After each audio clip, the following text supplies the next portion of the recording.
안녕하세요, G클래스 김정입니다. 오늘 좀 무거운 이야기를 좀 다뤄볼 건데, 얼마 전에 부산 모터스에서 르노코리아의 그랑콜레우스 모델이 새로 출시가 됐잖아요.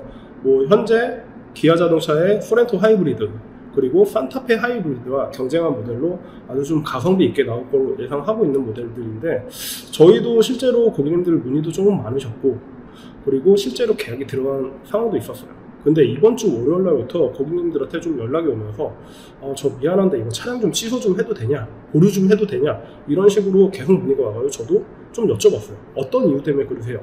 그리고 저희도 르노코리아 좀 친하신 영면들이 있다 보니까 그쪽에 연락을 해가지고 이게 지금 무슨 상황이냐 이렇게 한번 물어봤는데, 지금 르노코리아 영업사원분들은 지금 초상집 분위기세요. 솔직하게 영업사원들 같은 경우는 신차가 출시가 됐는데 모두 취소가 된다는 건 정말 이건 말도 안 되는 거거든요. 일단은 르노 인사이드 유튜브 채널에도 좀 남성 혐오 표현을 하는 영상들이 많이 올라왔어요. 특히 그분은 얼굴을 오픈하고 말이죠. 근데 르노 입장에서는 이거에 대해서는 좀 미지근한 상황? 어떻게 보면 이제 새 차가 출시가 되기 때문에 좀 초동 대응이 좀 약했다.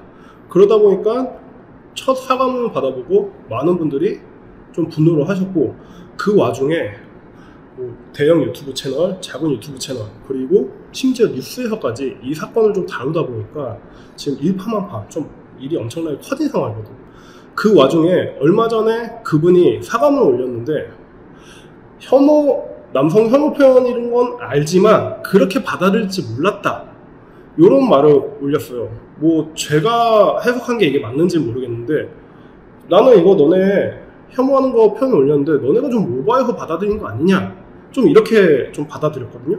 그럼 구독자님들은 어떻게 받아들였는지 한번 댓글로 좀 남겨주시고, 근데 여기에서 또 오늘 영상 촬영일이 7월 3일인데 현재 르노코리아에서도 이렇다 한 사과문이 올라오지 않고 있는 상황이에요. 르노코리아는 지금 사활을 걸고 미래 프로젝트를 준비하고 있는 상황인데, 현재 오로라 1, 2, 3 모델이 계속 출시가 될 거며 지금 매년 신차를 출시할 계획을 하고 있는데, 현재 이 프로젝트에 들어간 금액만 해도 1조 5천억 원이거든요. 어마어마한 돈이에요. 준비 시기를 앞당기기 위해서 선봉되었던 오로라 1은 볼보 CMA 플랫폼을 사용하고 중국 싱에이 1을 가져온 차량인데, 이 때문에 모터쇼 전에 구설수가 될까 해가지고 최대한 차량을 숨겼던 거예요.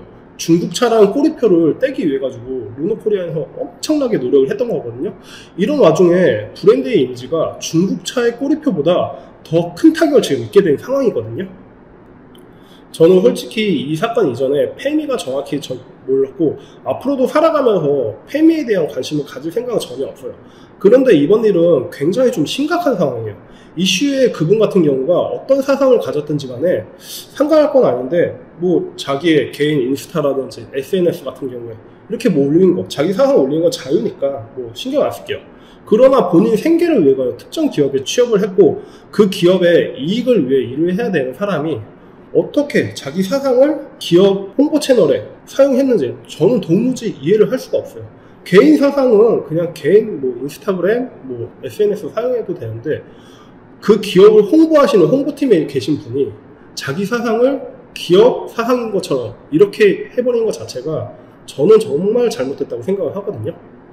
이번 일이 좀 그저 그냥 해프닝이나 좀 작게 끝났으면 몰랐는데, 지금 유튜브나 커뮤니티 그리고 뉴스에서도 대대적으로 좀 보도 중인 상황이고, 문제는 지금 보르노, 보름보름? 이런 조롱거리가 되면 좀 되게 오래 지속이 되거든요.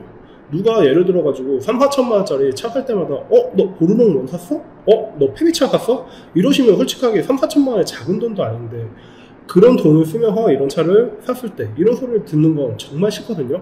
이번 프로젝트뿐만 아니라 후속 프로젝트에도 분명히 영향을 받을 거고, 솔직하게 말하면 이대로 좀 이급하게 대응을 한다면은 조심스럽게 르노코리아가 철수할 수도 있지 않을까, 이런 생각도 좀 가져보긴 해요. 르노 공장이 부산에 있잖아요. 르노 공장에 문제가 생기면 거기서 근무하시는 근로자, 그리고 근로자의 가족, 그리고 관계된 2차, 3차 벤더, 그 완성된 부품을 나르시는 운송업을 하시는 분들, 이게 다 사라지게 되면 이 지역사회가 아예 다 박살이 납니다. 저희 장인어른 같은 경우에도 경기도 화성에서 기아 거 차량 시트를 이렇게 운송하는 개인 사업자로 하시는데, 조금 이렇게 장인어른한테 전화 오셨는데 조금 남일 아니다 이런 말씀도 하셨어요. 제가 현업에서 가장 앞선에서 고객님들의 반응을 지금 보고 있는데, 뭐 단순하게 뉴스나 이런데 이야기거리가 아니라 고객분들은 지금 그랑콜레오스 차량이 아니라 르노 코리아에 대해서 아예 등을 돌려버리고 있거든요.